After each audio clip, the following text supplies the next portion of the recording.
Thank you everyone for joining us for this webinar, Setting Up and Monitoring Power Distribution and Audio with Richard Candina. My name is Mallory Misnarsik and I'm the project manager here at Harman. Just a few things before we get started. Everyone on the call is muted to keep down noise levels during this webinar. However, there is a Q&A function where you can submit questions to the presenter and he'll try to answer as many as possible at the end. This webinar will also be recorded and a link will be made available a few days after this presentation. We do have a number of other webinars taking place over the next few months for audio, lighting, video, and control. We encourage you to take a look at our different webinars in our Learning Sessions workshop series on pro.harman.com, as well as visiting Harman Professional Training to see our many on-demand and certification courses that are available to you for free. And now I'd like to introduce you to Richard, the presenter for today's webinar. Richard is a freelance lighting professional, author, and trainer who has worked in concert tours, television, theater, motion picture production, and corporate events. He's also a columnist for Lighting Sound in America, Lighting Sound International, and Protocol Magazine. And now I'll pass it over to you, Richard. Well, thank you, Mallory. Wow, that was quite an introduction. I can hardly wait to hear what I have to say after that. I'm super excited to be here. I think this is gonna be a lot of fun. And I'm happy to have Brad Schiller on with us. Brad and I worked together for many years at High End Systems before he went off and became famous, working for Metallica and all sorts of exciting bands and stuff. So it's been great. And Heather Bush also from Martin. Thanks for joining us, and all of you people as well. So I appreciate you, everybody being here today. So we're going to talk about how you can safely set up a portable power distribution system, and portable being the operative word. You know, if you're doing a shoot in a studio or in a theater, and they have completely different set of rules for permanent installation. But if you're doing a tour, if you're going to do a concert in the park or something, we're setting up portable power, that's completely different. And that's what we're going to talk about today. So, Brad, are you still there? I am here. Tell me something, Brad. Have you ever been shocked before? I mean, electrically, not like the time I wore a dress. Different. That was for Halloween. But yes, I've been electrically shocked as well. Okay, I have too. Have you ever been shocked more than once? Yes. Yeah, me too. I probably lost count how many times I've been shocked. But it turns out that most people in North America have been shocked before in their life, yet we survived, obviously, right? But we got lucky because there are some people who got shocked and didn't survive. And so, and like we said, if you've been shocked more than once in the past, what are the odds of you being shocked again in the future? I would say they're pretty high. So if some people have been shocked in the past and didn't survive, and some people have, and there's a likelihood that you could be shocked in the future, then don't you want to know what makes the difference? You know, how do you survive a shock? I know I'm very interested in that. I pay a lot of attention to that, and I try to take steps to protect myself because I think the odds of getting shocked in the future are probably pretty high. So there are things that I want to know about how this all works, right? Well, you know, I've gathered some statistics, and it turns out that about 97% of electricians have been shocked or injured on the job. And I conduct these classes a lot, and I often survey the classes, and I will ask. And in general, it's 90+% of the classes that I teach, the people have been shocked at one point or the other. In fact, it's pretty rare to have a class of 30 or 40, 50 people where nobody has ever been shocked before. And if there are people in that class that have never ever been shocked before, we offer to fix that for them, but nobody's ever taken us up on it. And I don't mean, I'm being silly, of course. I don't mean to be flippant about it. It's serious business, right? But the point is that many people have been shocked in the past and survived, yet others weren't so lucky. And, lots of people have died because of electricity. So we want to know what makes the difference between those two. So, and I do a lot of research on the OSHA website, which is the Occupational Safety and Health Administration.gov website. And their job is to make sure you have a safe and healthy work environment. And anytime somebody's injured on the job, they will send somebody out to investigate, and then they write up a report. And anybody can go to OSHA.gov and look at those accident statistics. And if you peruse them, what you'll find is that there are a whole lot of electrocutions. And when I say electrocution, I mean death by electricity in the average year. And now some of the statistics I've read have said that there are, hundreds or 1,000 or so electrocutions every year. But based on what I've looked at and what I've found, I think it's probably in the range of a couple of hundred.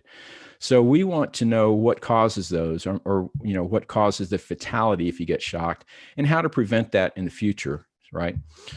So it turns out that if you are shocked electrically, how badly you're injured depends on how much current goes through your body. The voltage influences the amount of current, but it's not the determining factor. It's how much current goes through your body. So for example, I know people who have been struck by lightning on more than one occasion, and yet they survived. And lightning can be hundreds of thousands, if not 1 million volts or more.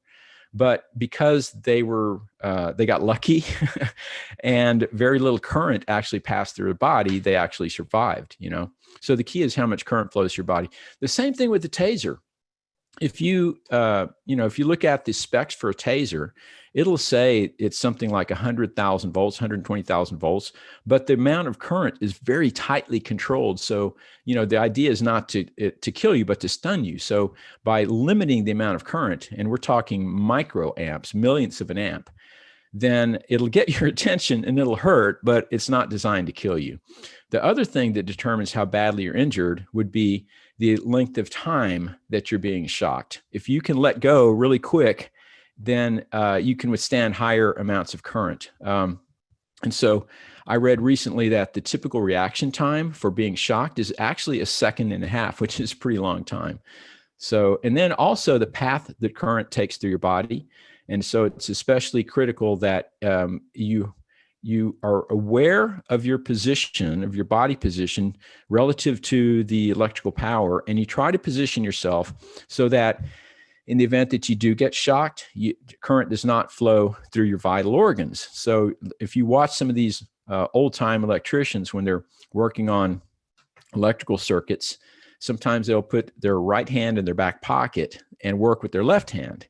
And I used to think they did that because they were lazy and they're just too relaxed, but they're really trying to protect themselves, because if they short something out to their hand, the current will go through the left. It's the other way around. You want to go through the right part of your body, away from your heart. That's the main thing. So you want to try to keep current away from your vital organs, your heart, your brain, your lungs, your kidneys, your liver, and you'll have a much better odds of survival that way.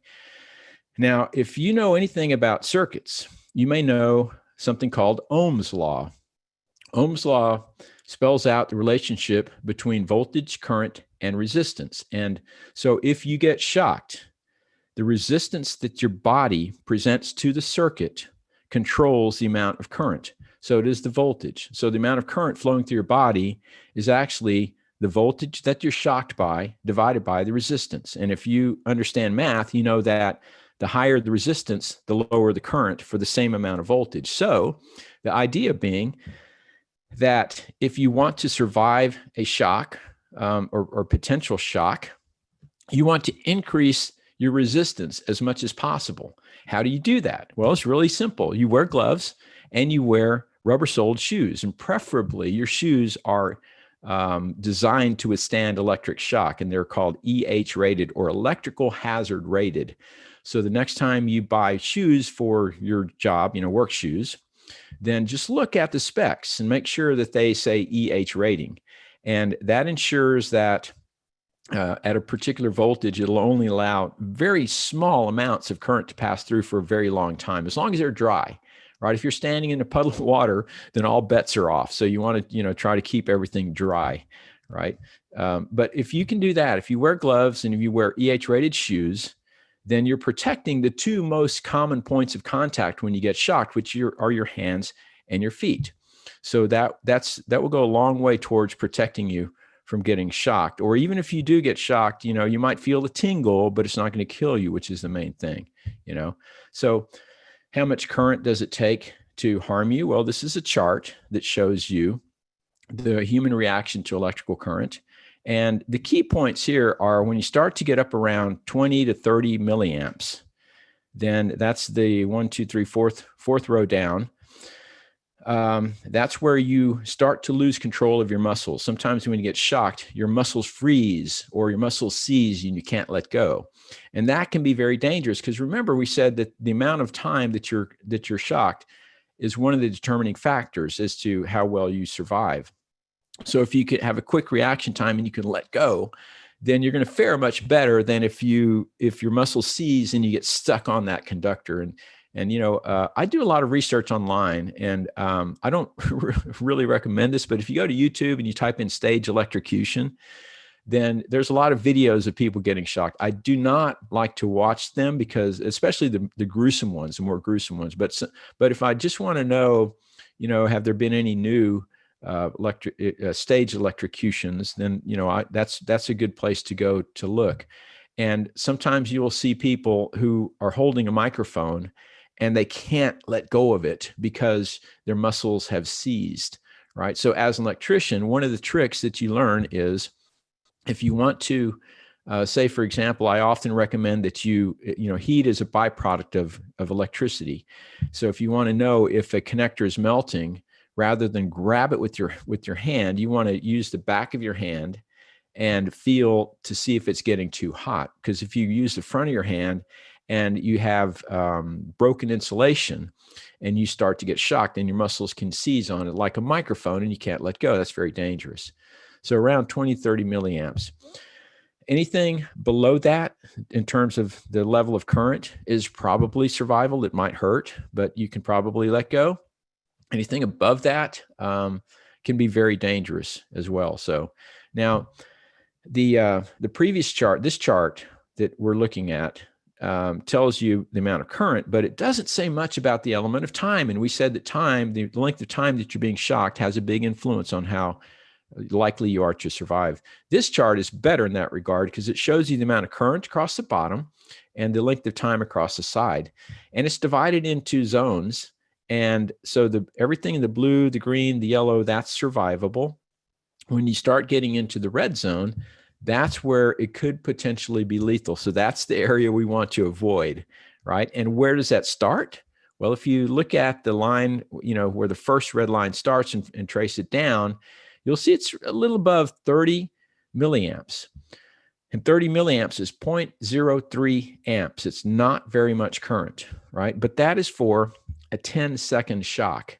And when you're being shocked, 10 seconds can be a really, really long time. 1001, 1002, 1003. That's way too long. I'd have been out of there long ago, So it's more realistic to look at where does that red line start with a reaction time of about 1 second. And that would be around 40 milliamps. So 40 milliamps is 0.04 amps. And that's where you start to get into the red zone, and that's where it could potentially be lethal. So that's the number that we want to avoid, if we accidentally get shocked.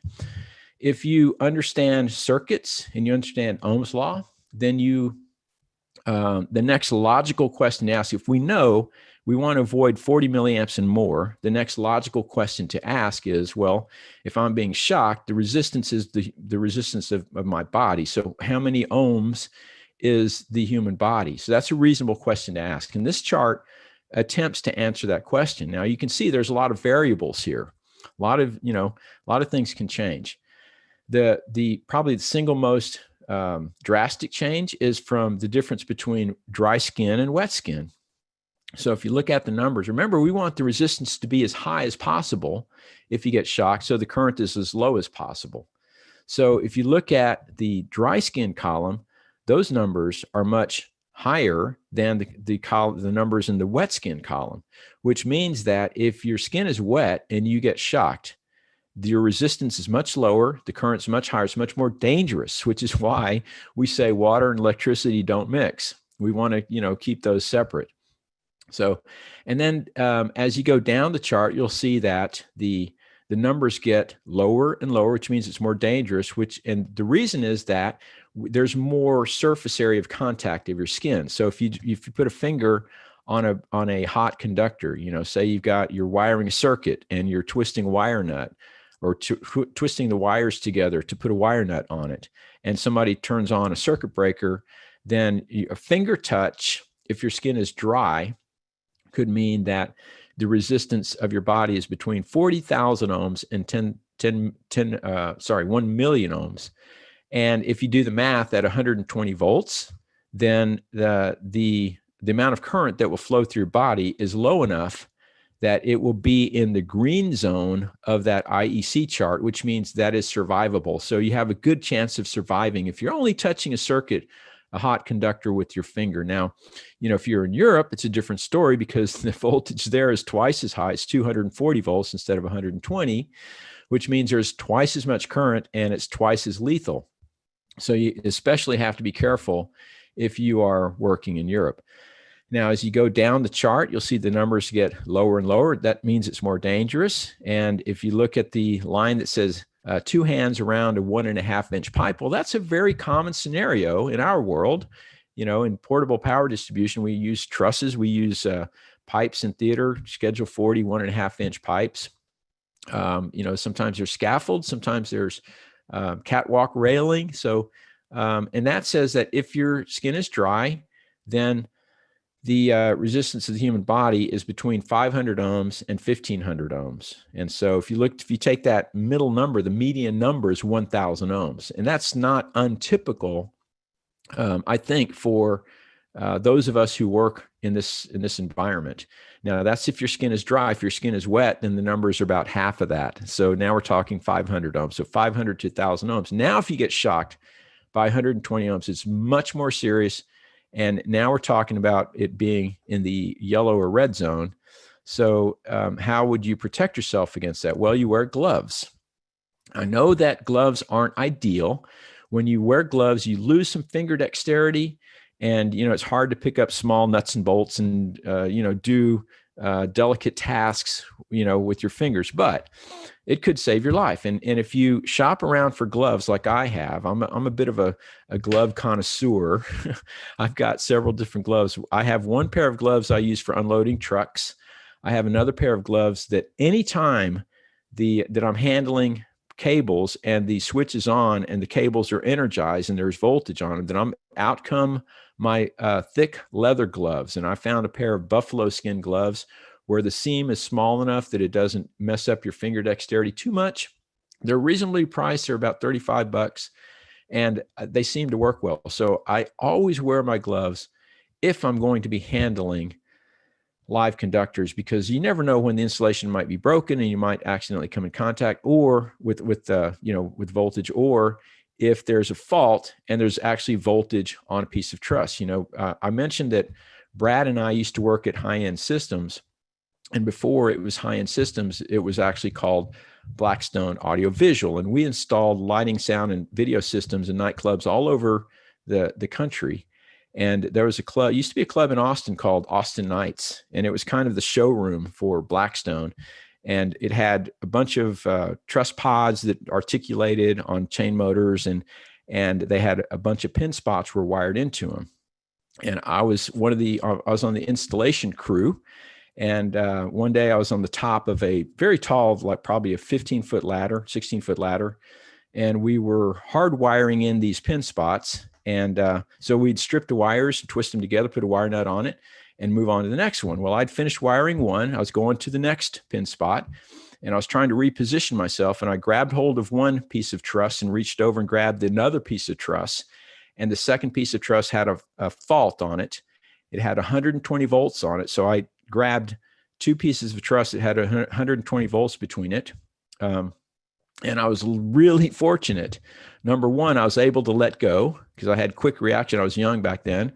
And number two, I was really lucky I didn't fall off the ladder and injure myself badly. So I count my blessings every day. I wake up, and that's just one incident. But had I been wearing gloves, then yes, it would have been harder to strip the wires and twist the wires together and put a wire nut on it. But it's possible. But that instead of getting shocked, I probably might have felt a tingle, but I certainly would not have gotten a bad shock. So that's why I say wearing gloves is a great idea. Okay. The other thing you might notice from this chart is that it says if your hand or foot is immersed in water, then those numbers are very low, right? So if you're working around water and you have electrical circuits, and it happens a lot in motion picture production, and some other instances as well, but be sure that those circuits have GFCI protection. We'll talk about GFCIs a little bit later on, okay? Now, and then lastly, that last line down there. Look at that last line. It says, the resistance of the human body internal, excluding skin, is between 200 and 1,000 ohms. Now, what in the world does that mean? What it means is that your skin, it has pretty high resistance, especially if you have calluses on your fingers and your hands. But if your skin is pierced, then the resistance drops drastically and you're much more susceptible to electrocution. So what can happen is if you're close to higher voltage, like 480 volts, it can arc over to you, and that arc can then pierce your skin. And now your resistance has dropped dramatically and a lot of current will flow, and that's very dangerous. So how can you protect your skin from being pierced? Wear gloves, wear thick leather gloves. So there's another argument for wearing a good pair of thick leather gloves if you are an electrician, if you're setting up portable power distribution equipment. Now, here's a little thought exercise, thought experiment. What is the least amount of current that could potentially be fatal? So it says, a lot of research I've done says that a shock in the range of 100 to 200 milliamps is most likely to be fatal. So that's a little bit higher than what we've been talking about. But if you think about 100 milliamps, that's 0.1 amps. And for a resistance of 1,000 ohms, that's only 100 volts. So 100 volts, if you present a resistance of 1,000 ohms, would cause 100 milliamps to flow through your body. That could potentially be lethal. And then ask yourself this question. The IEC chart says that as little as 40 milliamps could cause heart fibrillation, and that could potentially be fatal. That's where the red line starts. So how much voltage would it cause if your resistance was 1,000 ohms to cause 40 milliamps of current to flow through your body? Well, you do the math, it works out to be 40 volts. 40 volts. Now, the first time I looked at those numbers, I questioned myself. I said, did I do the math right? That just doesn't sound right. Can somebody really die from 40 volts? Well, I've done research, and the answer is yes. People can and have died from as little as 40 volts. It's been documented. It's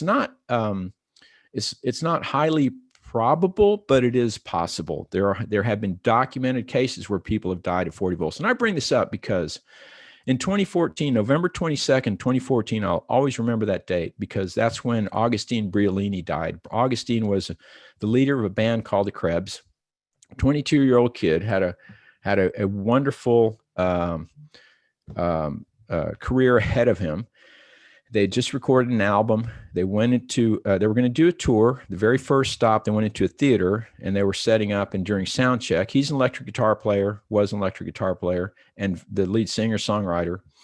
And he touched the microphone and it killed him. And when that happens, and I hear about it, then I immediately want to know what went wrong.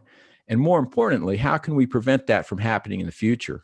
So I went and did research, and usually the answer is that there's a faulty ground. And in this case, the ground was lifted with a ground lift adapter. It's actually a grounding adapter. We call them ground lift adapters because we use them the wrong way. They should never, ever be used to lift the ground. And that cost this young person his life. And so when that happened, then I went online to do some research. And you can go, there's all kinds of forums, and I went to, I think it's called the Blue Room Audio Forum, and somebody had posted on there because there have been, other people have been in the same situation and survived. Somebody posted on there and said, well, it couldn't have been 120 volts because I've been shocked by 120 volts, and 120 volts isn't enough to kill you. And that's so wrong, because it absolutely is enough voltage to kill somebody under the wrong circumstances. If you've been shocked by 120 volts and you survived, that's only because the circumstances just happen to be in your favor on that day. So don't ever think that just because I'm working with 120 volts or less, that it could not be fatal. Now, people often ask me about phantom power. Phantom voltage is 48 volts. Is that enough to kill you? Well, in that instance, no. Why? Because the transformer is too small to provide enough current. So there's not enough energy behind it. So what happens is that if you get shocked by 48 volts of phantom power, the voltage actually drops because there's not enough energy behind it to drive enough current that would cause you severe injury. So it's kind of like a taser. It's a high enough voltage, but it's very, very little current. So I wouldn't worry too much about phantom power. Now, when you're setting up portable power distribution, then certain things that you should know. And first of all, I hope that if you are setting up a power distribution system, if you are not experienced, I highly recommend that certain things you should not do, like terminating feeder cable and energizing a switch until you have experience with, maybe you can, you get the training, you get the proper training, and you kind of apprentice with somebody or work with somebody who has the experience so they can make sure that you're safe while you're doing it. But, the first step is to get the training, and that's what this is all about. So let's talk about how you properly set up portable power. So first of all, every venue that you're working in is going to have a source of power, and typically it's either a feeder transformer like this, or it's going to be a portable power generator. They function exactly the same, of course, in different ways. Feeder transformers fed from the transmission lines, whereas portable power generator takes diesel energy and converts it to electrical energy. But the first thing that you should know is, do I have sufficient supply, right? So every feeder transformer has a nameplate on it. This is a picture of a nameplate from a transformer that I took, and it will tell you the kVA. So in the upper left-hand corner here, you can see where it says 300 kVA. And now that is the rating of this feeder transformer. Now, what's important to us is how many amps can it output. And there's a simple formula to figure out the amps, and that is that you divide by the volts. You take the volt amps and you divide by the volts to get the amps. And so if you know how math works and you pay attention to the units of measure, volt amps divided by volts equals amps. It's real simple. So you could say 300, and the K stands for thousand. So 300,000 divided by 120 volts is equal to, and that would be 2,400 amps. Now that's the total number of amps. Now typically, and this is a prime example, this is going to be a 3-phase transformer, and you can tell by, well, it says 3-phase right there on the nameplate, so that, that's all you need to know. But typically there's a connection diagram, and the output here is indicated by X1, 2, and 3. So those are your 3 hot phase legs. And so you know that each of those outputs 1/3 of the total. So if it's 2,400 amps total, 2,400 divided by 3 is 800 amps per phase or per leg. But typically, you don't have to do the math if you memorize these numbers, because typically a lighting system will be connected to a 400 amp 3-phase switch. That's a total of 1,200 amps altogether. And that requires it's connected to a 150 kVA feeder transformer. Now, a lot of times audio systems are connected to a 200 amp 3-phase switch, and those are connected to a 75 kVA feeder transformer. And sometimes you will find a 100 amp 3-phase switch, and those should be connected to at least a 37.5 kVA feeder transformer. So if you memorize those numbers, that's what you need to know. So you should check out your feeder transformer, make sure you have enough power for the switch and for your needs. Also, by the way, for 400 amp service, 400 amp three-phase service, you can use 4-aught conductor. Now we'll talk about the cables a little bit later on, but the feeder cable that connects to it should be, the wire gauge should be at 4-aught. It's going to say 4 with a slash and a 0. And a 200 amp three-phase switch, you use 2-aught. And with the 100 amp switch, you can use number 2 wire, and it's often called banded because they'll take all 5 conductors and tape them together and make a complete set, and we call that banded.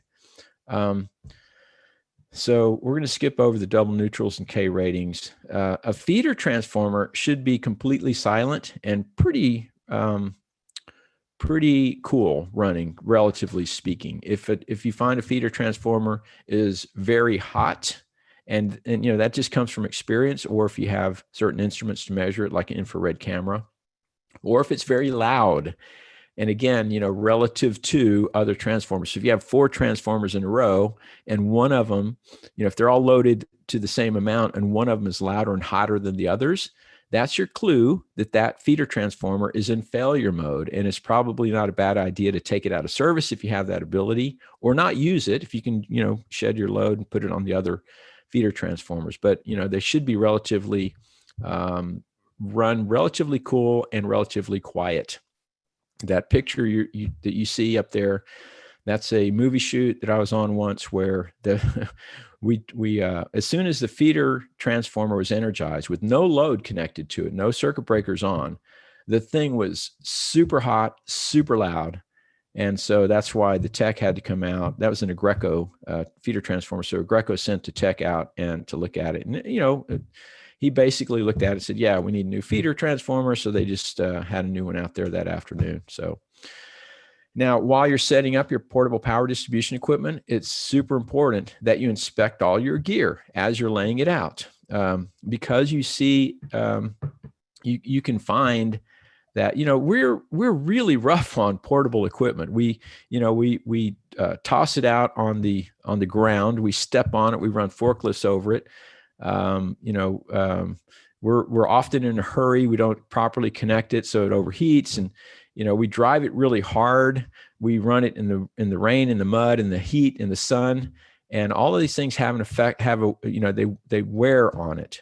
And then at the end of the gig, it used to be, when I first started in the lighting industry, well, we used gas back then, but when we converted to electrical, people didn't like to use electrical tape to secure cables to truss. Now it's fairly common practice. But what happens at the end of the gig, everybody's in a hurry, so they fly the truss in, and then people take their utility blades and they start slicing all of the electrical tape, and then they end up slicing the jacket of the feeder cable like that.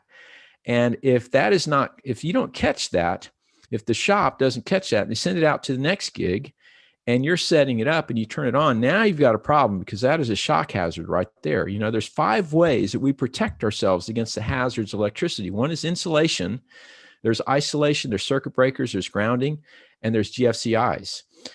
And if the insulation is broken, especially on feeder cable, there's no inner insulation. There's only an outer jacket. If that gets cut all the way to the copper, that is a shock hazard. And it's a big conductor, so it's potentially dangerous. Again, that's why I wear gloves anytime these cables are energized. And but the things to look for would be cuts, scrapes, cracks, punctures, burn marks like this rainbow color. That's a sign that has been very hot and then it's cooled off. If you see metal with that rainbow color burned into it, then keep an eye on that. I'm not saying take it out of service, but I'm saying once you energize everything, turn things on, make sure that point of connection is not overheating. So, and hopefully you have some tools for that. So these are all the things you look for. The cable has an insulation on it. As soon as that insulation is made, it starts breaking down. And there's certain things that can accelerate the breakdown, and that would be water, heat, mechanical stress, UV from being outside, chemicals, and oil residue can all attack the jacket and accelerate the aging of that. So what you'll find is that it starts cracking, it starts breaking apart. If you look at any cable that's been in existence for any length of time under a microscope, what you'd find is microscopic cracks in those. And as the jacket, that's basically plastic. As it ages, it dries out, and the cracks get deeper and deeper and deeper, and eventually it crumbles, over time. Now, a cable should last a good long time, 20, 30 years or more, if you take care of it. On the other hand, if you abuse it, if you toss it in the truck without protection, if you run a forklift over it constantly, if you use it out in the sun and it's not rated for outdoor use, it's gonna break down quicker. Okay, so pinholes. I was once working a pre-production for a tour, and while we were at the console programming, I noticed the dimmer tech milling around the dimmer beach with his voltmeter, his two probes for his voltmeter. And this is back in the day before we had nice distros with voltmeters on them, and before there were test ports on the distros. And he wanted to meter the voltage. He couldn't find a place to put his probe, so he just took the jacket of the feeder cable and he stabbed the probe through the jacket of the feeder cable. Now, he's just violated the very first way we protect ourselves against the hazards of electricity, and that is he put a hole in the insulation, and on the next gig, that pinhole, if you run that feeder cable through the wet grass and some barefoot kid steps on, it's going to send him to the hospital, so look for those things. You look, inspect your gear, you're looking for pinholes, cuts, scrapes, cracks, broken connectors, broken wires. Here's an example of a show I was working on where I found a staple through the jacket of the insulation, and that made contact with the copper. So if you turn that on, now there's 120 volts on that relative to ground on that staple, if you're using it in the States. This is another example of a show that I worked on where this feeder cable came straight off the truck. And I told my crew, be on the lookout for these things. And one person brought this to me and said, here's what I found. And I looked at it. You can plainly see the copper there, right? So I took some self-vulcanizing silicon rubber tape, which is, I always carry this around with me for this exact reason. And it goes by different trade names. There's rescue tape, there's F4 tape, there's 3M, there's Scotch 70, but it has a backing on it. You peel the backing off, and you stretch it and you wrap it. And every wrap is supposed to be good for 1,000 volts of insulation. So if you wrap it a couple of times, that's pretty good.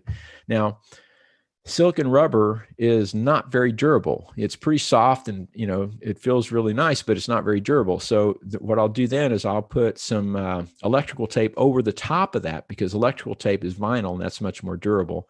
And now you have a temporary solution to get you through the show. You don't have to put it back on the truck. And on this particular show, we were running short on feeder cable because somebody miscounted. But if you have the time and you have the materials, you can temporarily patch it. But then make sure, so you cover it with electrical tape. Make sure you mark it so that when it goes back to the shop, they'll know what the issue is, and they can, and I think the best fix for this, you cut it into two pieces of cable. Now, I've had people tell me that there are permanent fixes for broken jacket on feeder cable. I've never used that or seen it, but I'm told it does exist. So if you have the right equipment, maybe it can be fixed permanently. The other thing you want to look for is missing ground terminals, especially ground terminals. That is so important.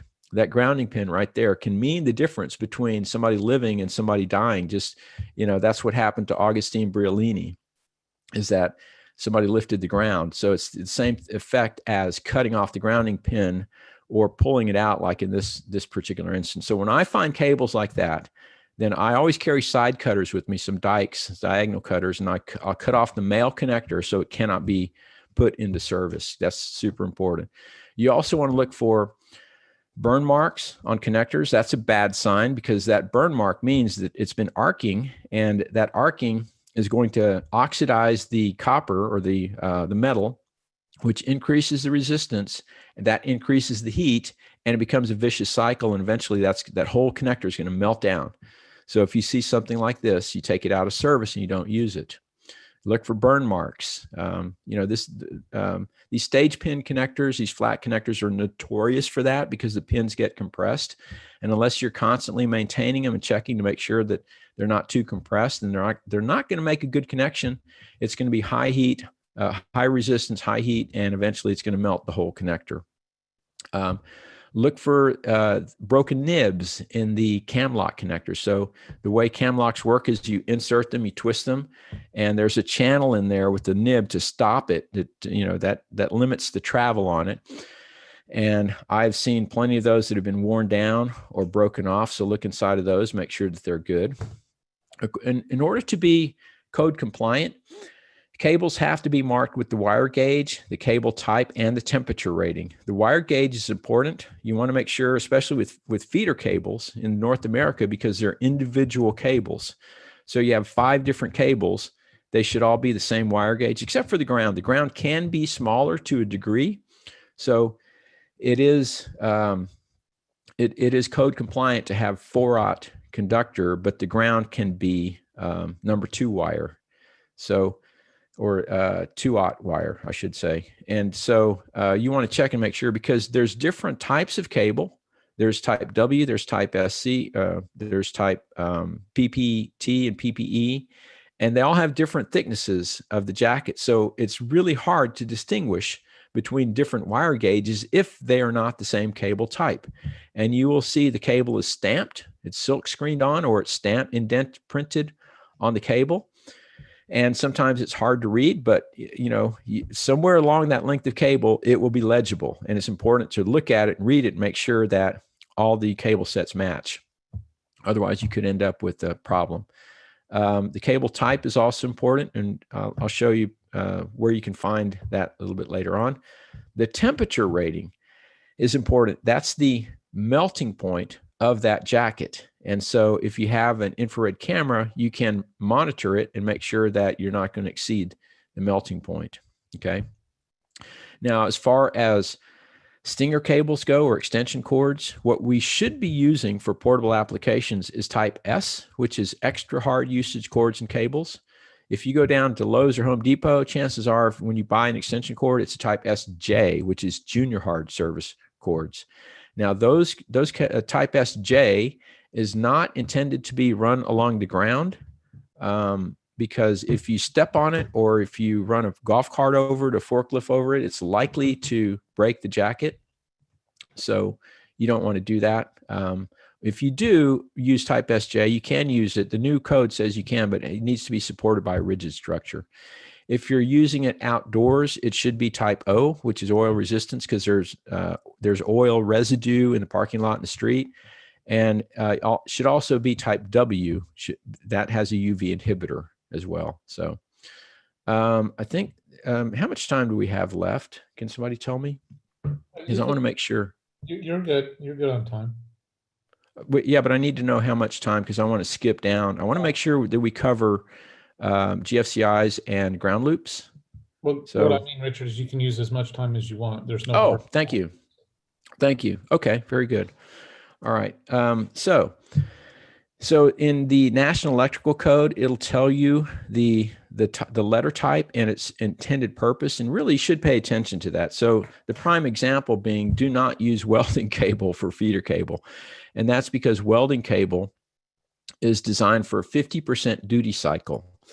In our shows, we use it for more than 50% of a duty. So that means that out of every 20 minutes, it's only conducting for 10 minutes, which is the way you would use a welder, but it's not the way you would use a lighting rig or an audio rig. It's on, when it's on, it's conducting. So that's 100% duty cycle.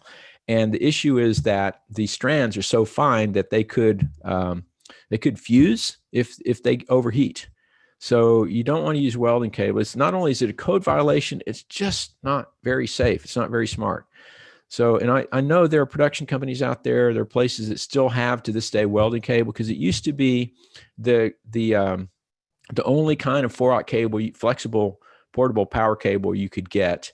So before 1986, that's what everybody, 84, that's what everybody used. But it should have been taken out of service long ago.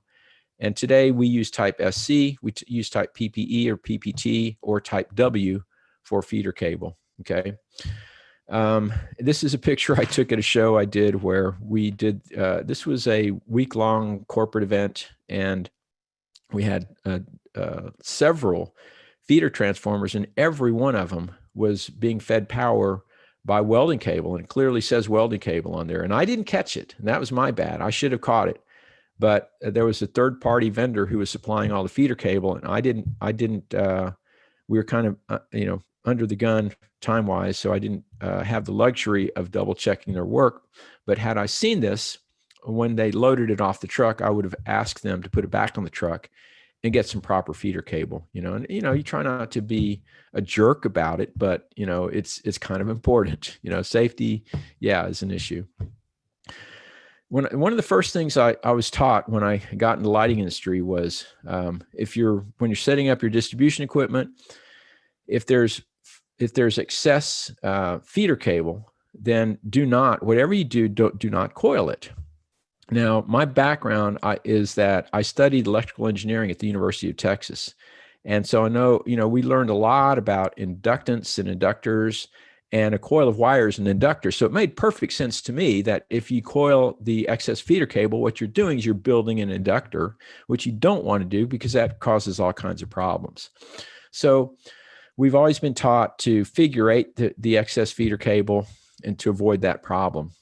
Now, for many, many years, I would say decades, I ran under the assumption that the reason we don't coil excess feeder cable is because an inductor would cause the power factor of the entire system to drop, and that would cause more current to flow, and that could cause the whole system to overload.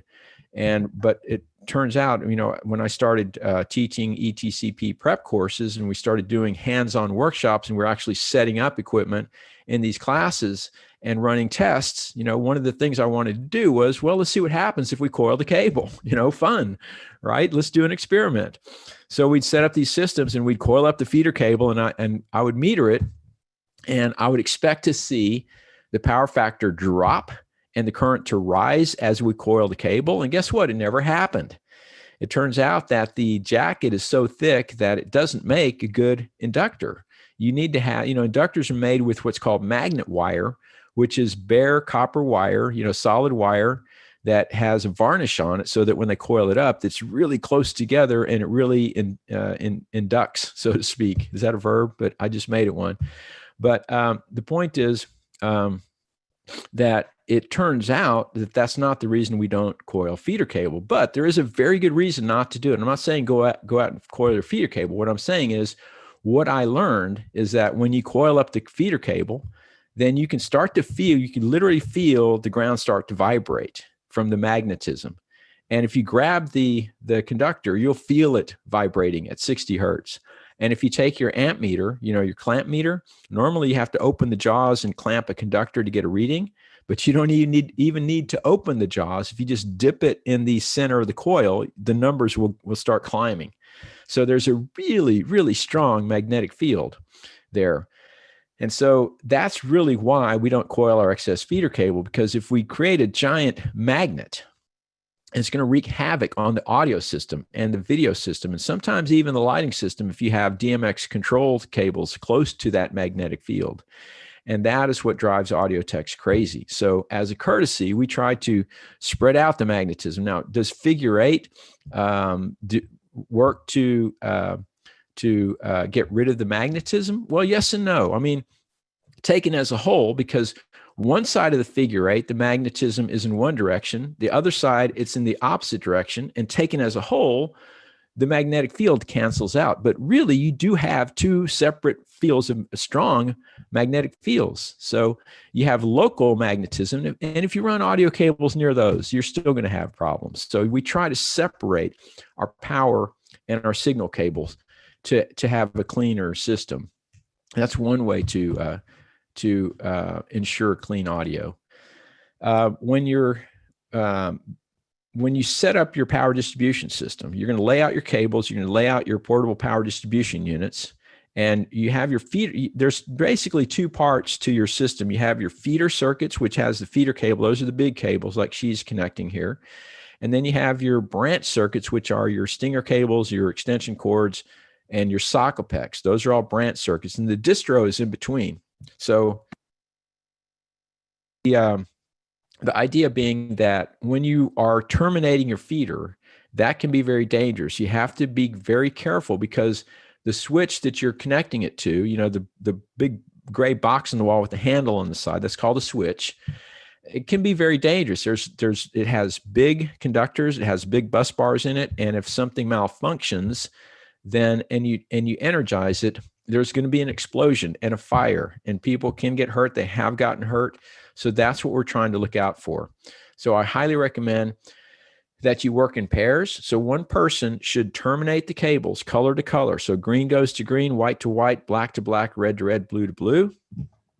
The second person should come along and verify that it is connected properly color to color and that the cam lock connectors are inserted properly and twisted all the way, because depending on the brand, some of them go 120 degrees, some go 180 degrees. So you want to make sure they're properly terminated. And before you even do that, you need to verify. I need to rearrange my PowerPoint, but before you terminate your feeder, you need to make sure that the switch is off and that there's no voltage there, because the last thing you want to do, never ever connect cables while the voltage is on. That's how I think I may have a picture in here. I was doing a class in Chicago a few years ago, and there was a young guy in the class who showed me a picture of second-degree burns on his hand because he had tried to mate a Sockapex connector, and the connector had spun, so he shorted out the pins, and it basically blew up in his hand, and he got second-degree burns.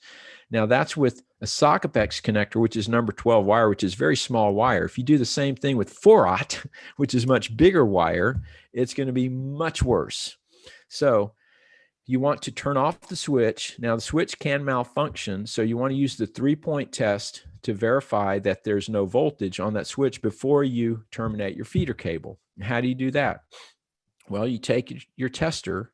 You want to use a voltage sniffer or a voltmeter, and you want to test the tester first. So you go to a known circuit, an outlet or whatever that is on, has voltage. You test your tester, make sure it's working. Then you go to the switch and you check the voltage at the switch, at the output, make sure that the voltage is actually off. And then you go back to the known good circuit again and test your tester again, because what can happen if you're using a voltmeter, then the leads can break internally. So your meter will show numbers, but it won't register the voltage because your leads are broken. So you want to test the tester and then verify there's no voltage before you terminate your feeder cable. When you connect your feeder cable, always connect your ground first. That's the green wire first, the neutral second, that's the white wire. Then your phase conductors last, that's your black, red, and blue. And on the out, after the show is over, you want to turn everything off, because again, you don't want to break the connections while it's conducting current, because that can cause an arc flash and that can burn you as well. So you want to turn everything off, turn off all the circuit breakers on the distro, and you want to verify there's no voltage. Now, this is where a voltage sniffer comes in really handy. That's a little wand that you can buy for $30 that will light up if there's voltage there. And you don't have to touch a live exposed conductor. You can just touch the insulation. If there's voltage there, it'll light up and tell you that it's still on. So you turn off all the circuit breakers, check the voltage, then you disconnect the cables. But you do it in reverse. You disconnect the phase conductors first, the neutral second, and then the ground conductor last. So there's a little proving unit that Fluke makes. I imagine there's other companies that make these as well. I just learned about these last year when we did a class at Disney. And the Disney techs are really good. They're very well trained, and they carry this unit around with them. So sometimes it's hard, sometimes it's not convenient to find a known live source to test your tester. So they carry this proving unit around with them. You strap it to your belt, and you can put your probes on it, and it will check your meter, make sure your meter is working. So that's my next purchase once when we get back to work.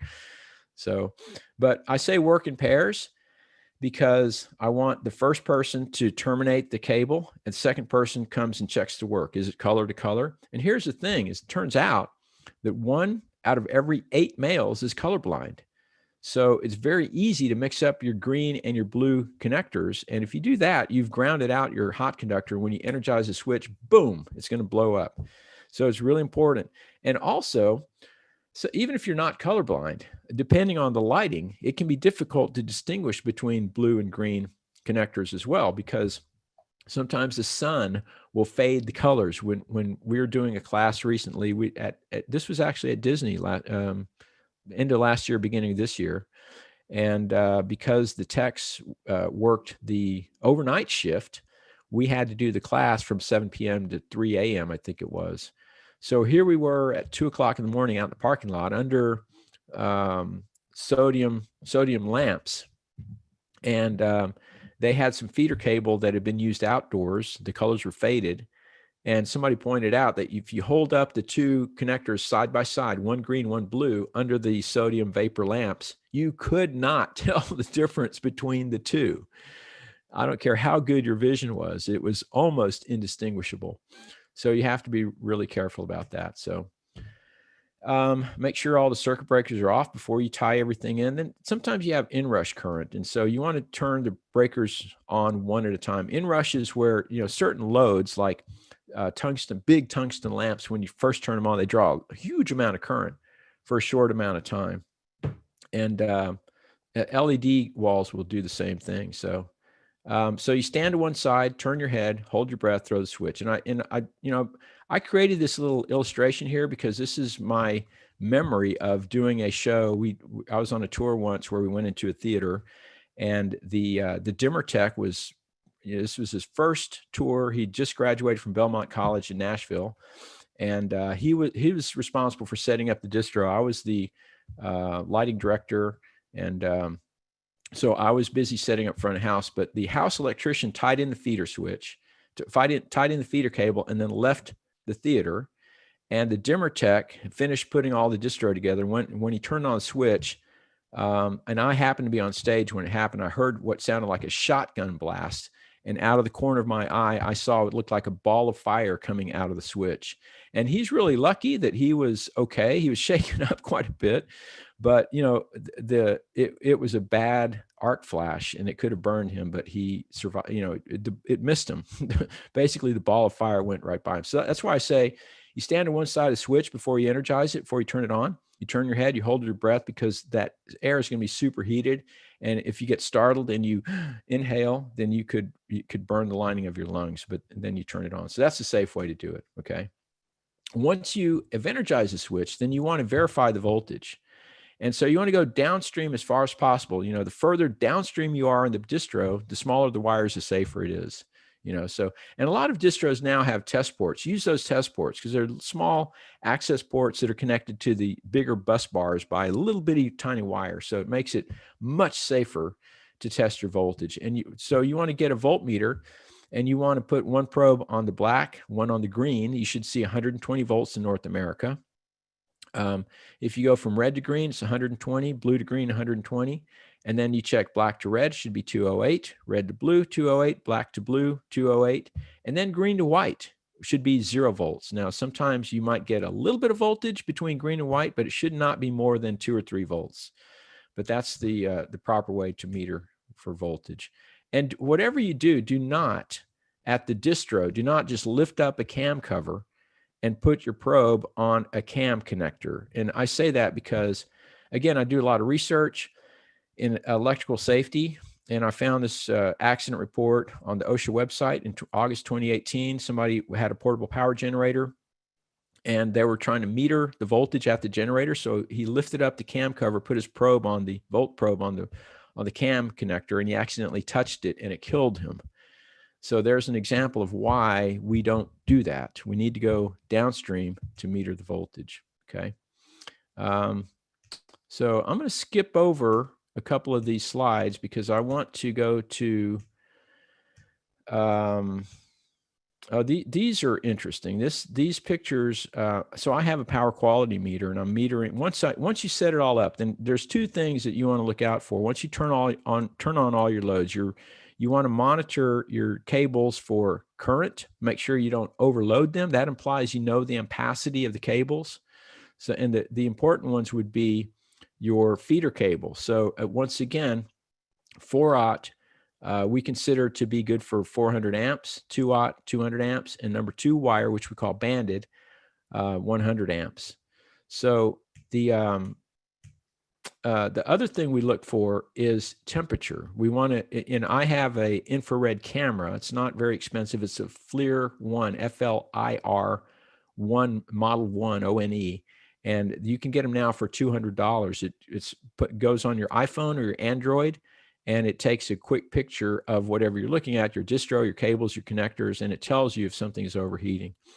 So, but I have this power quality meter, so I'm metering the current, and you can see some of these waveforms should be a sine wave. Some of the current waveforms are distorted, which means there's harmonics, which is another issue altogether. So the and again, if you have harmonics, you want to, well, maybe not again, but if you have harmonics, you want to make sure you don't overload the neutral conductor, because when you have high harmonic content, that's one of the things that can happen is you can overload the neutral, and that implies the ampacity of the neutral conductor. So you have to look at the wire gauge on the neutral and make sure that you're not conducting more than its ampacity. So again, if it's 4-aught, 400 amps. Here's an example of my infrared camera capturing.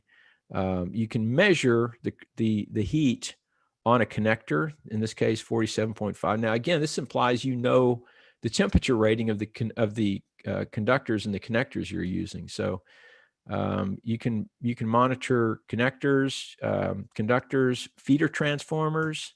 Here's an example where this in the morning, this feeder cable, I measured 97.6 degrees C, which is not beyond the temperature rating. But then an hour later, it was 104.9 C, which is higher than the temperature rating of the bus bar. The bus is rated to 90 C, so that was a big issue that we had to take care of. So there's some examples of just, you can videotape it, you can take still pictures, but you can look and see if your connectors and your cables are being overheated.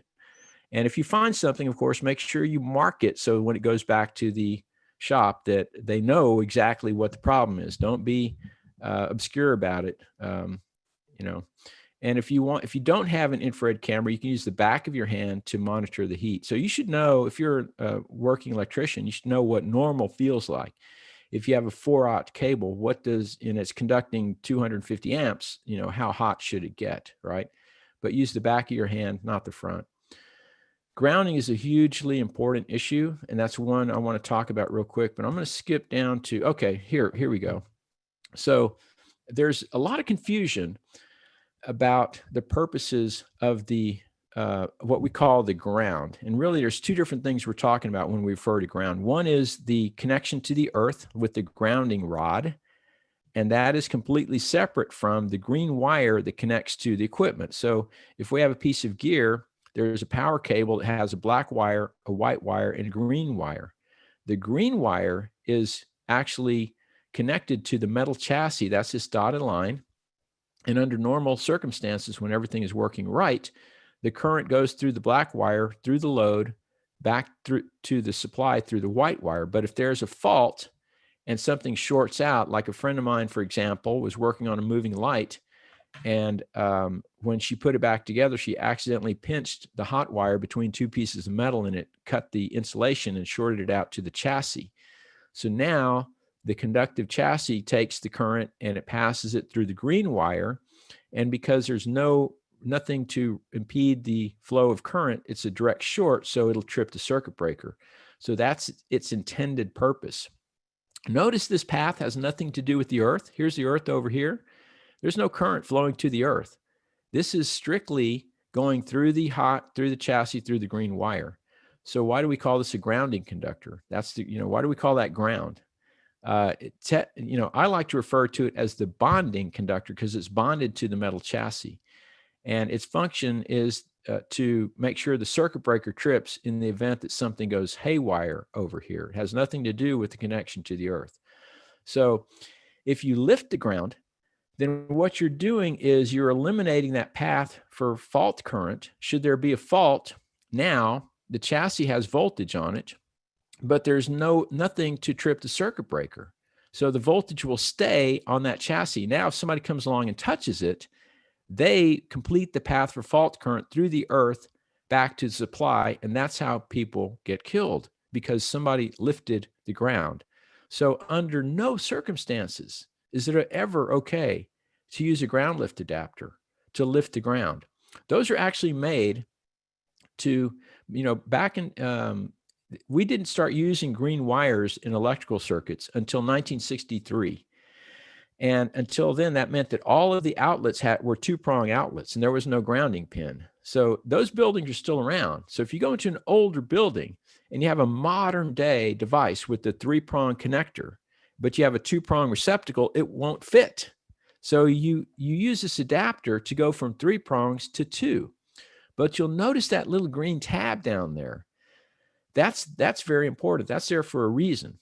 The purpose is that if you unscrew the faceplate of that 2-prong receptacle and you put that screw through the green tab and plug in your device, and then you screw the screw back into the junction box. If the junction box is metal and if there's metal conduit, now your modern day device, the green wire is connected to building steel. It is properly bonded or grounded, as you would call it. So if something goes wrong, it will trip the circuit breaker. But if you don't do that, now you've broken the safety mechanism that protects people from getting shocked, which is why it's never okay under any circumstances to lift the ground. Now, that's a common practice in our industry. I talk to people all the time who carry these around, and they use them to cure ground loops. And that's the wrong way to get rid of a ground loop. The proper way is to use a audio isolation transformer, like like a SESCOM, or to build an adapter where pin 1 doesn't connect to pin 1. But otherwise, you're literally putting people's lives at risk, and that's a practice that has to stop. And the only way it's going to stop is if we raise awareness and we understand the causes. What is the purpose of bonding? What is the purpose of grounding? What is the purpose of the green wire? And what happens if we break that connection? And this is exactly what's going on. So hopefully, given time and given the right resources and the right training, I don't think anybody ever intentionally wants to put anybody's life at risk. So if we understand what we're doing, then I think that we'll naturally phase that out, which is what we need to do.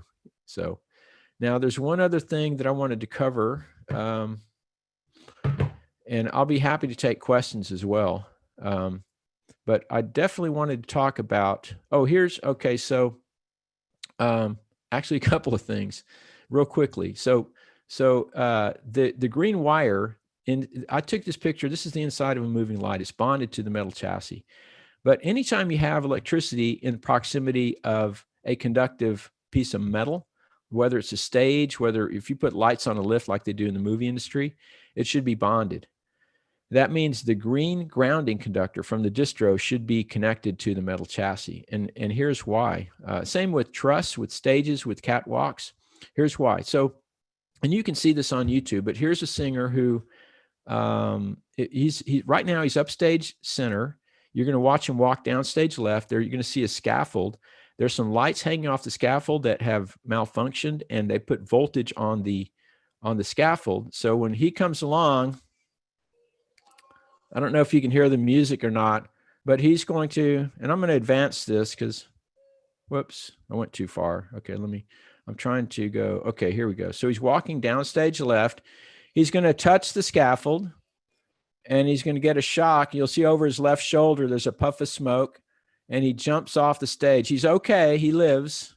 He survives, but he got a bad shock because that scaffold was not bonded. So I don't know if you could hear that music or not. It's very loud in my headphones. If it was drowning out what I was saying, he walked down stage. He grabbed the scaffold.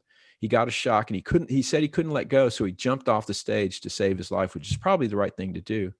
He was badly shaken. He did survive, probably only because he is a big, strapping, healthy guy. I've tried to reach out to him to get his story, but he won't reply to my Facebook private messages. So if you're out there, I just love to talk to you. But anyway, so the point is that everything should be bonded. If that scaffold had been properly bonded, then what would have happened is when they hung those lights on the scaffold and they shorted out to the scaffold, it would have tripped the circuit breaker. I worked a show last year, big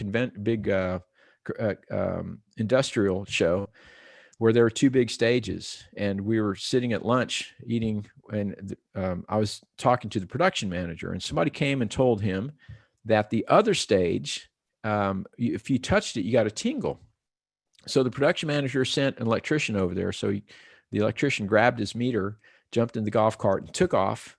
And about 30 minutes later, he came back and said, well, I found the problem. And the problem was that a carpenter had driven a nail in the set, and it pierced a hot conductor and shorted out to the metal chassis of the stage, and it put 120 volts on the stage. And so he said, so I pulled the nail, problem gone. But the problem is he didn't really address the problem. He addressed the symptom of the problem. The problem was that the stage was not bonded, because if the stage was bonded, the instant the carpenter pierced the hot conductor and it shorted out to the stage, it would have tripped the circuit breaker. So it should be bonded. Everything should be bonded. Okay. Now I'm going to go down to, this is my Fluke. They call it a volt alert. It's a voltage sniffer, but that's what I carry around with me to find stray voltage, and also verify that there's no voltage before I tie in to the switch. Okay. One last thing I want to, and I'm going to see if I can skip down here to get to GFCIs, because I think this is an important topic. So let me just find the slide here, if I may. Bear with me a moment. Right.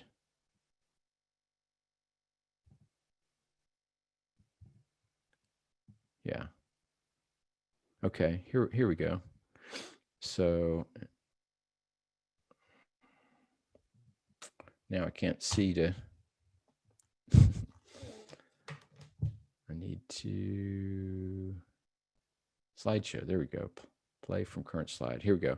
All right, so let's talk about GFCIs real quick, because anytime you use there, so first of all, there is a recommended practice for the use of Class A GFCIs in the entertainment industry. But basically, in a nutshell, what it says is anytime you use electricity in the proximity of moisture or water, it should be on GFCI protection. And the reason is that, again, if your skin is wet, then your resistance is very low.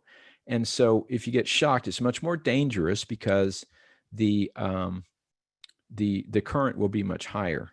And so remember this IEC chart that we talked about. And so here's the way GFCIs work. So there's a sense coil, and the hot conductor of the circuit and the neutral are run through the center of the sense coil. And under normal circumstances, here's the load over here, here's the supply. And under normal circumstances, the outgoing current and the return current are equal in opposite directions. So the magnetic fields they create cancel out and nothing happens. But if there's a fault, or if somebody's being shocked, then the outgoing current is higher than the return current, and that generates a magnetic field, which puts voltage on this integrated circuit chip, which turns on this solenoid, and it opens the switching contacts. And that happens in a Class A GFCI. And that's like if you go down to Lowe's or Home Depot and you buy a GFCI off the shelf, or all the ones that are in your house, in your kitchen, your bathroom, your garage, outside, those are all Class A devices. And a Class A has to trip if there's 6 milliamps of leakage or more within 5.59 seconds. And so that makes them personnel protection devices, because if you look at this IEC chart, 6 milliamps and 5.59 seconds is barely into the yellow. But it turns out most manufacturers actually beat that spec by about 50%. So they will actually trip down here in the green zone, which means that they will save your life. Now, that's true of 99% of the world's population. So it's not 100% guaranteed that a GFCI will save somebody's life. It depends a lot really on the condition of their health, their age, so the most susceptible parts of the population would be infants and elderly people. and people with compromised health. So if you're working with any of those, you have to be especially vigilant, especially careful. Even if you're using GFCIs, you have to take care of them. Now, the other thing about GFCIs is that they have a lot of components in them. And I think I may have, there's a better drawing of that circuit. But yeah, here we go. This is a GFCI that met death by hammer for your educational benefit. And you can see, here's the integrated circuit chip. Here's a silicon controlled rectifier, which is basically an electronic switch. This is a metal oxide varistor, a voltage surge protection device. This is the solenoid. But there's capacitors, there's resistors, there's all kinds, there's a sense coil, all kinds of components. And any one of those components can fail at any time, which will leave you without protection. And there's no outward indication on the older GFCIs that they have failed, which means you have to test them periodically.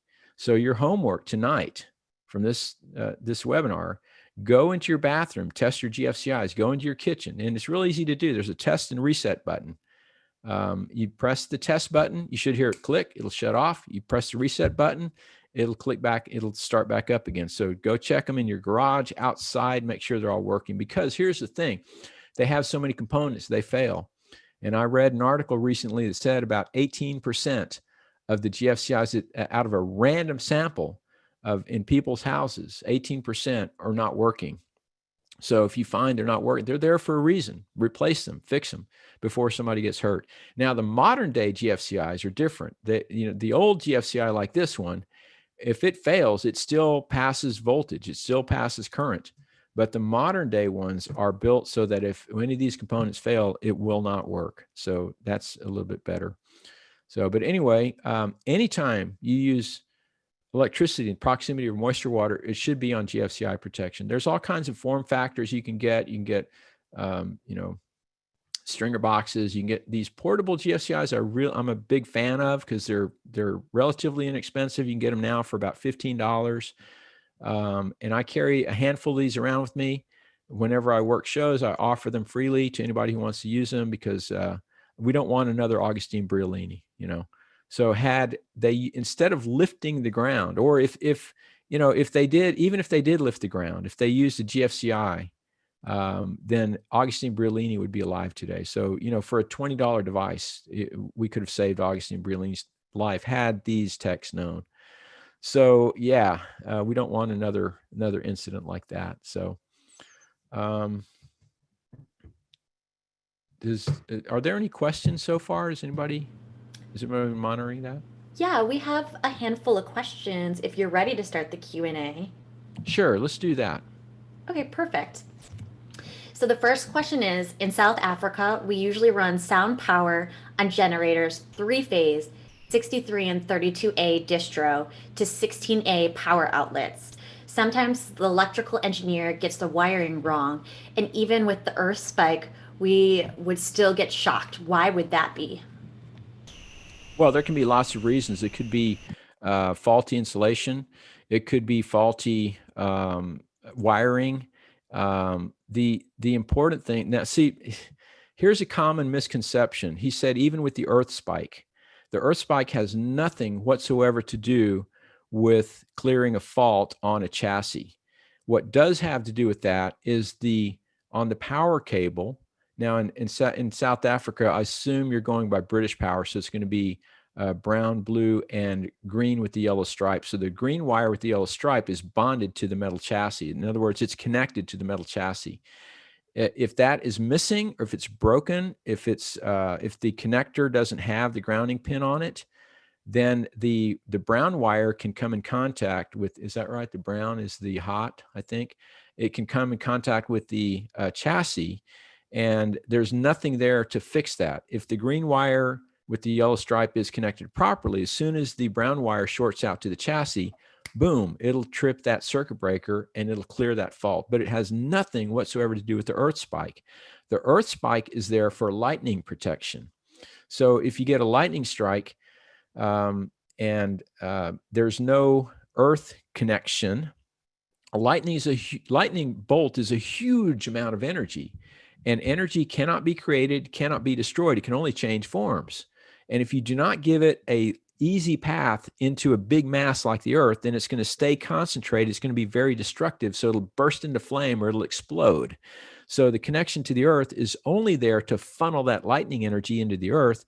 And it's also there to serve as a good, stable 0-volt reference. But it really has nothing whatsoever to do with what you're talking about. So in your case, I would highly recommend that you wear thick leather gloves, wear rubber-soled shoes, preferably EH-rated shoes. Now, they may call it something else in South Africa. I've never had I've never been fortunate enough to work a show in South Africa. I'd love to go. So look me up next time you need somebody. And then also make sure you carry a voltage sniffer so that you can test for the presence of voltage before somebody gets shocked. Perfect. We had a lot of questions come in asking if this material or the PowerPoint is somewhere. Did you want to put up your contact slide so that they may contact you? I would be happy to. How can I do that? Do you have a slide with like your contact information at the end? I think the first slide. The first Or the first slide, sorry. Right. Yeah. Okay. Let me go to that and go. Yeah, here is there it is. And how do oh, slideshow. Come on. There we go. There we go. Okay, so there's my email address. I'll be happy to share this with you. Just reach out to me. And Perfect. I will do that. We still have a handful of questions, so I'll move on Great. to the next one. Is it Sure. true that PowerCon True 1 pins can sometimes get misaligned? Yes. Neutrik sent out a bulletin that it is possible to 180 those. So there's a fix for that. And I don't remember off the top of my head, but if you go to the Neutrik website and you just do a search for True One bulletin, then you should be able to find that. Perfect. The next question is, why are isolation transformers for touring audio often loud? Yeah. So we talked a bit about that. So what they're talking about is oftentimes audio crews, sometimes video crews as well, will carry around their own feeder transformer so that they have cleaner power. Because if you just use house power, now you could get induced noise from the lighting dimmers, especially, and from rigging motors, especially, which can wreak havoc on the noise bed for audio. So if you have an audio isolation transformer, then that effectively is a barrier between all of the noise that's on the house electrical system and your audio system. It's a very, very good way of having cleaner power. The reason that any transformer is loud is because it is, especially if it's portable, it's been tossed around a lot, it's been moved around a lot, and it's basically starting to go into failure mode. The louder it is, the closer it is to its end of life. And the reason that they get loud is because if an audio, any transformer is two windings. You take a coil of wire, you wind it around a core, and then you wind another one on top of that. That's the secondary winding. And that core that it's wound on, in order to make the transformers more efficient, is laminated. So if it is, say 4 inches thick, it'll have a bunch of 1/4 inch laminations that are glued together, and that increases the efficiency of a transformer. And a transformer is the most efficient machine that humankind has ever built when they're brand new. They should be around 98% efficient. But as time goes by, then these laminations start to come apart, and the magnetic field causes them to vibrate, and that causes them to delaminate further, and that leads to a downward spiral. They get hot, they get loud, and eventually, the whole thing's going to fall apart. And so one way you can tell for sure, and I just figured this out, I've been, when I was in college and studying electrical engineering, it was highly theoretical. Everything was math. They didn't teach us any practical information whatsoever. And I've spent the last, 30 plus years trying to connect the dots between the theoretical and the real world. And it just occurred to me about a year and a half ago that you can actually, if you can measure the incoming voltage and current on the primary side of a feeder transformer, and measure the outgoing voltage and current on a feeder transformer, and take the ratio of the two, and it should be close to 100%. And if in the real world, it's going to be like, for a brand new feeder transformer, it should be about 98%. And the older and more and closer a transformer is to failure mode, the lower that percentage is going to be. So if you get down around 92%, think about this. You have a 150 kVA feeder transformer, and you take 8% of that energy and convert it to heat and noise. That is a lot of heat and a lot of noise.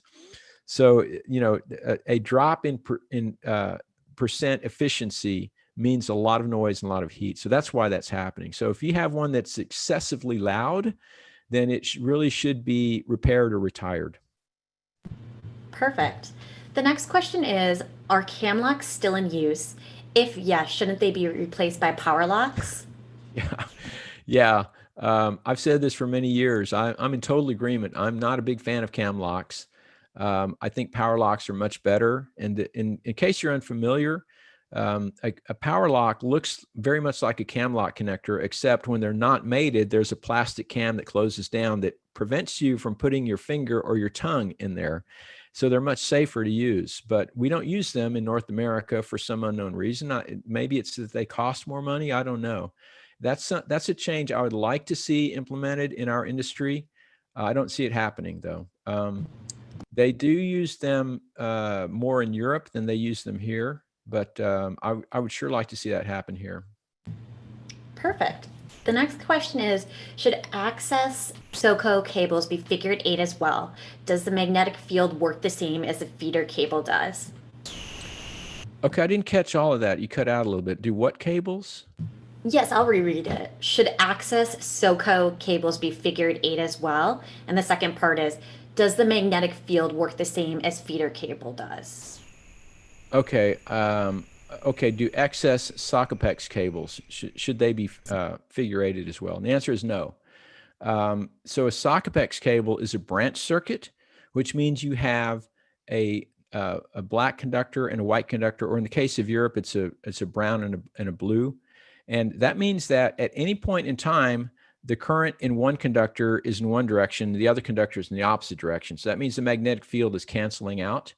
So if you have excess SOCO cable or Sockopex cable, you can figure 8 it just for neatness purposes, but you're not doing it. It has nothing to do with magnetism or anything like that, because there really is almost no magnetism whatsoever in a branch circuit. So whether it's SOCO, whether it's a Stinger cable or extension cord, if you're coiling it, or if you're figure 8ing it, that's for neatness only, which counts, matters, and I applaud that, but you're not doing it because of any magnetism or any power factor reasons. Got it. The next question is, where does the generator get grounded if you're running power inside a building? To the earth in the parking lot, or to the building steel? Or do you do both and connect them together? Great question. And it's important that you do that. So if you're running portable power generator into a building, you have to make sure that the generator ground is bonded to the building ground, because otherwise you could have a difference in potential, and that could be potentially harmful or lethal. So according to code, you need to bond it to as close to the power source, to the service panel as possible. So if the service entrance in the building is where the power comes into the building. And in the old days, it used to be easy to find the service entrance because it was always aerial overhead. These days, you have a lot of underground power. It's not quite as easy. But if you can locate the service panel, and if it's an older building, you can walk the perimeter of the outside of the building and look for where the lines come into the building. If it's a newer building, then you're going to have to look for an electrical closet that has a service panel. And once you find the service panel, there will be a copper bus in there somewhere, and you'll see all the bare copper wires connected to it. That is connected to the building grounding electrode. That's where you should bond to. And sometimes they make it easy, sometimes they don't, but there should be a way to bond to it. But that's what you want. You want to be as close to the service panel as possible. If you can't find that, like for example, I was talking to a gaffer a couple of months ago, and they were doing a location shoot in some random house that they scouted, and he had a portable power generator, and he wanted to make sure he was bonded to the house power ground, which is the right thing to do. So he went to the now in this case, there's not going to be well, I guess there would be a service panel, would be the breaker panel, but oftentimes in a house, the grounding electrode is the plumbing pipe. So if you're going to use the plumbing pipe, you need to make sure it's copper, not PVC, and need to bond to it within 5 feet of where it goes into the building, so you know that it's actually a copper connection and it's actually earthed. So but you want to make sure, the important thing is you want to make sure you have continuity, low impedance between the building ground and the generator ground. And the way that I like to verify it is I will take an extension cord and plug it into a courtesy outlet on the portable power generator.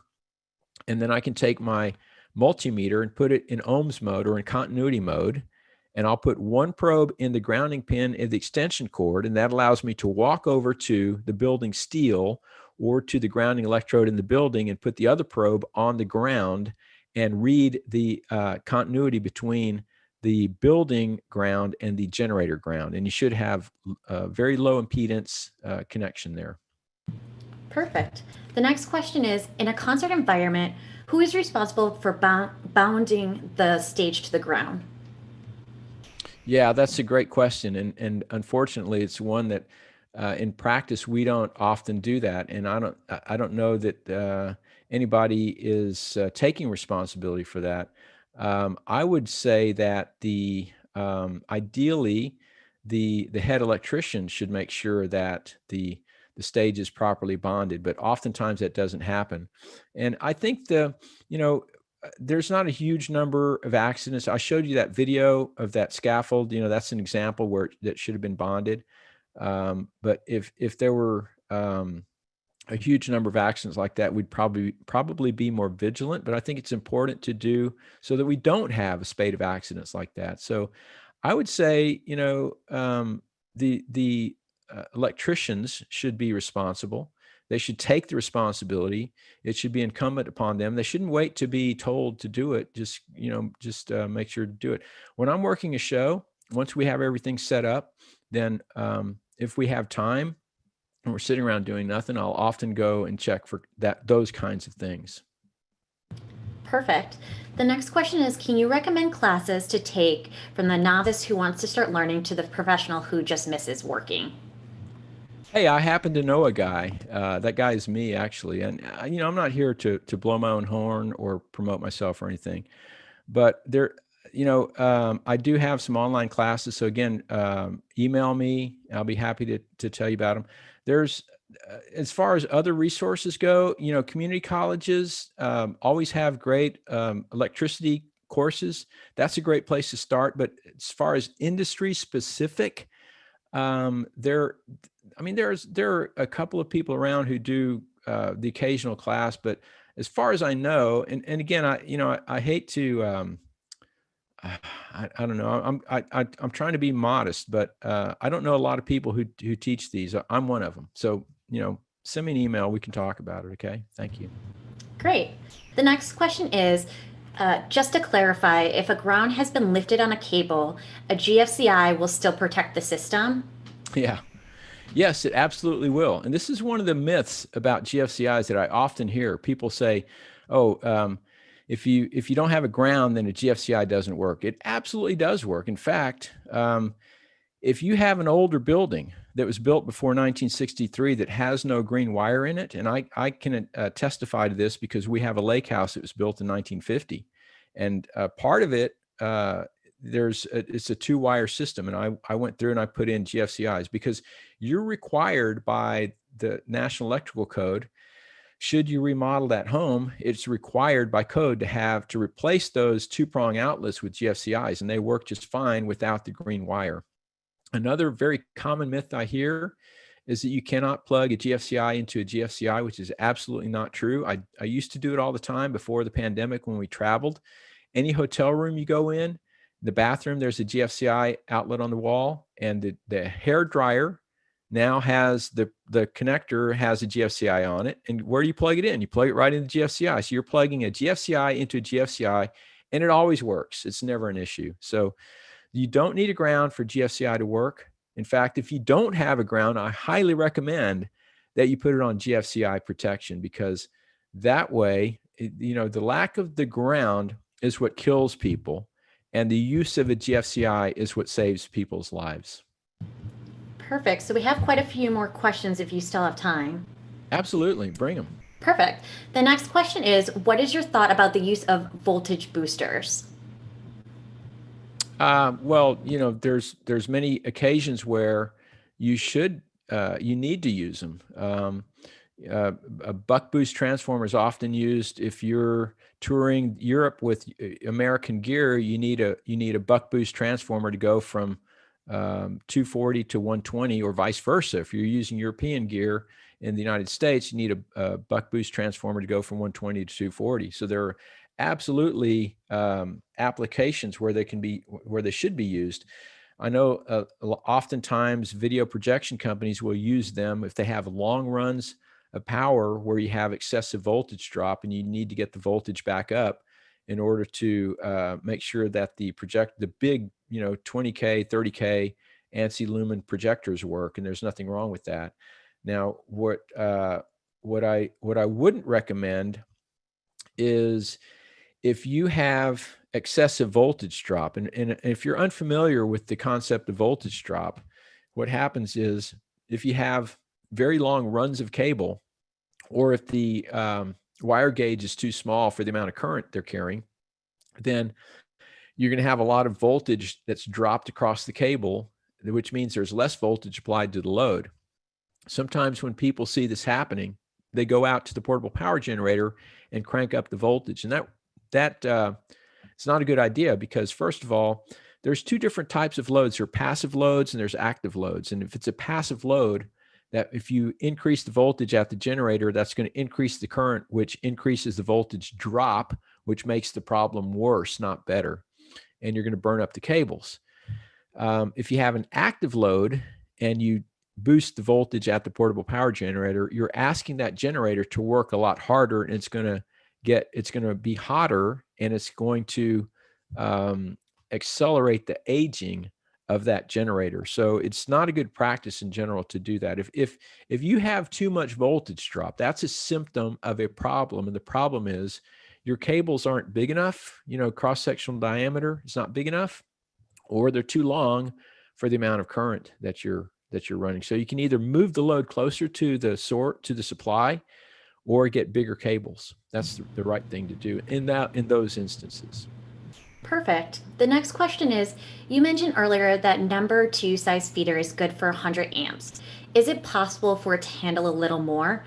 Do you put your foot down if you see someone using a number 2 for 150 or even 100 or even 200 amps of power? Yeah, well, the answer is you go to the National Electrical Code in the United States and other places too, but there's a chart you can look up what the actual ampacity is for those conductors. Now, the reason that I don't like to push it is because there are also what are called derating factors. And so for example, if you have 2 or 3 or 4 or more current carrying conductors in contact with each other, those are derating factors. So in our world, in the United States, or North America, actually, we typically have in a 5-wire set of feeder cable, 4 of those are conducting current. The only one that's not is the grounding. Hopefully not. The ground is not. But you have 4 current carrying conductors. If those wires are touching each other, you're supposed to derate the ampacity by 20%. So we say a 4-aught conductor is good for 400 amps, but only a single conductor in free air is actually 400 amps. If they're touching the other wires, you derate it 20% if there's 4 of them. So that makes it a 300, 80% of 400, 320 amp ampacity conductor. That's one derating factor. Then you have if the ambient air temperature is too high, if you're working outdoors and it's hotter than, and I forget what the number is, 86 degrees Fahrenheit. No, it's more than that. Whatever that number is, 40 C, I think it is. But if it's too hot, then you derate the ampacity again. And another factor would be if they're running in cable ramps or in conduit or raceway, you derate it as well. So the easy thing to do is leave overhead. Always leave 20% overhead. You don't want to push it to its maximum. And if it comes down to it and you're running out of capacity, then you can break out the charts and the books, and you can start calculating the actual ampacities based on the conditions. Perfect. The next question is, why are AdaTaps still used indoors and outside when they don't have a ground? That's a great question. And the answer is because of something called double insulation. So if a device you're using that you power up has a metal chassis, it has to have a ground, a green wire and a grounding pin, or in Europe, a green and yellow stripe wire and a grounding pin. If it has a plastic chassis, then it doesn't. So for example, this is my computer power supply I just unplugged. And notice that it has a 2-prong connector. And this is a modern day device. It's perfectly code compliant. But the reason they're allowed to put a 2-prong connector, not a 3-prong connector, is because the case is made of plastic. And that case is insulated. Now the wires inside are insulated and the case is insulated. That makes it double insulation. So if that wire breaks and shorts out to the chassis, it's not going to become a shock hazard. So if you have a plastic case, if it's double insulated like a drill that's with the plastic case, it does not need a ground.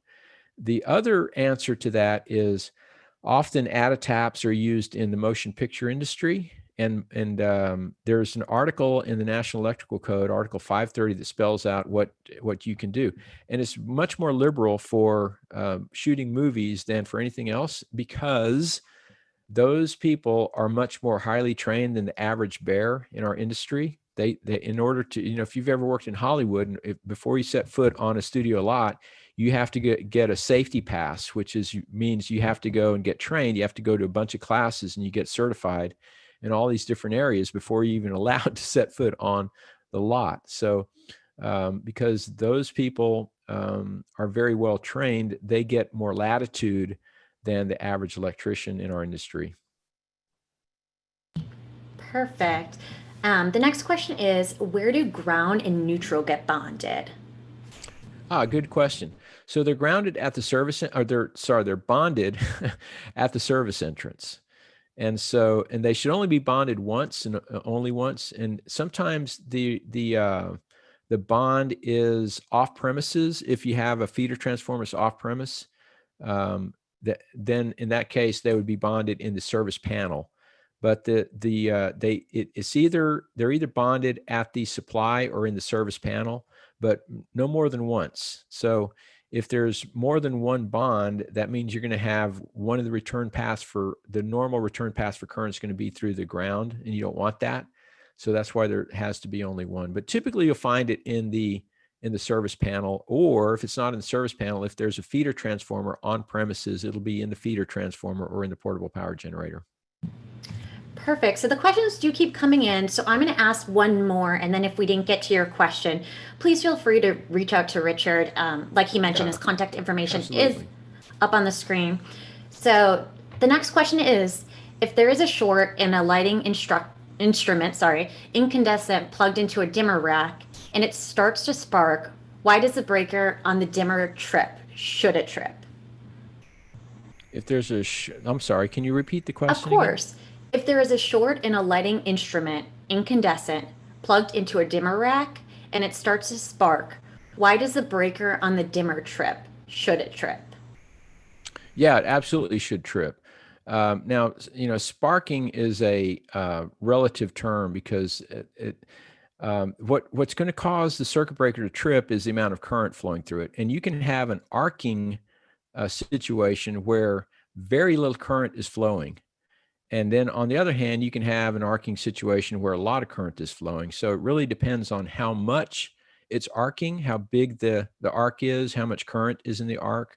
but the circuit protection is in the dimmer, and that's where it should trip, and it should trip. And if it doesn't, this will be a problem, because over time that arc will heat up and it could cause a fire. It could melt the wires. It could melt, the plastic, if there is plastic. So hopefully, if it's going to arc, it'll arc badly enough that it will draw enough current through the ground that will trip the circuit breaker. Perfect. Well, Richard, I want to thank you so much for your time. This was a great presentation. And thank you everyone who has joined us. Again, Richard's contact information is up on the screen if we weren't able to get to your question today. Thank you. Thank you, Richard. Namaste, y'all. Great time. Thank you, Richard. Thanks, Brad. Bye, guys.